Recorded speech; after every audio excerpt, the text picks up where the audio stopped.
Fourth class ఉద్యోగుల వ్యవస్థను కాంగ్రెస్ ప్రభుత్వం పునరుద్ధరించాలని విజ్ఞప్తి చేశారు టీఎన్జీఓ సంఘం రాష్ట్ర అధ్యక్షులు మారం జగదీష్. గత ప్రభుత్వం కాంట్రాక్ట్ అవుట్సోర్సింగ్ పద్ధతిలో ఉద్యోగుల్ని నియమించి ఫోర్త్ క్లాస్ వ్యవస్థను నిర్వీర్యం చేసేందుకు కుట్ర చేసిందని మండిపడ్డారు. నాంపల్లిలోని తెలంగాణ ఫోర్త్ క్లాస్ ఉద్యోగుల సంఘం కార్యాలయంలో గడ్డం జ్ఞానేశ్వర్ జన్మదిన వేడుకల్లో మారం జగదీష్ పాల్గొని మాట్లాడారు. ఆంధ్రాలో పనిచేస్తున్న 144 మంది తెలంగాణ ప్రాంత ఉద్యోగులను స్వరాష్ట్రానికి తీసుకొస్తామని అన్నారు. కాంగ్రెస్ ప్రభుత్వంలో ఉద్యోగులకు స్వేచ్ఛ ఉందని తెలిపారు.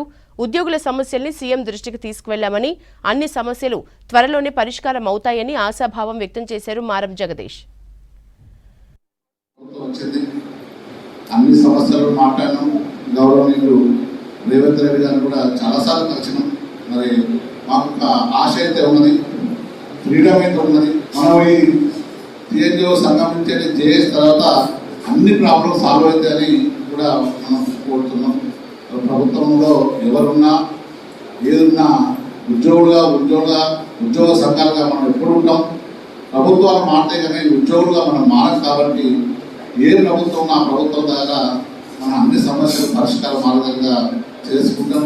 అలాగే 144 మంది ఆంధ్రకేంద్ర ఉద్యోగులు కూడా ఆ జీవోను కూడా ఎలక్షన్ కమిషన్ గారి దగ్గర పోయి దాన్ని పర్మిషన్ తీసుకుని వాళ్ళని కూడా తీసుకొచ్చే బాధ్యత తీసుకోవాలి. అప్పుడు కూడా క్లాస్ ప్రభుత్వంలో కూడా చాలా మందిని తీసుకొచ్చిన సందర్భం.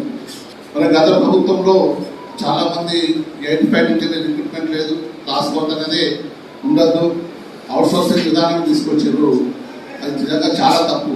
ఇంతకు బడుగు బలైన వర్గాలు చిన్న చదువు తక్కువ చదువుకున్న వాళ్ళు అటెండర్గా ఆఫీస్ సబార్డినేట్గా వచ్చే అవకాశం ఉంటుంది. కాబట్టి దాన్ని క్లోజ్ చేసే అప్పటి ప్రభుత్వాలు కుట్రపడుతుంది. కాబట్టి దాన్ని మనం పునరుద్ధరించాలని మనం చెప్తాం.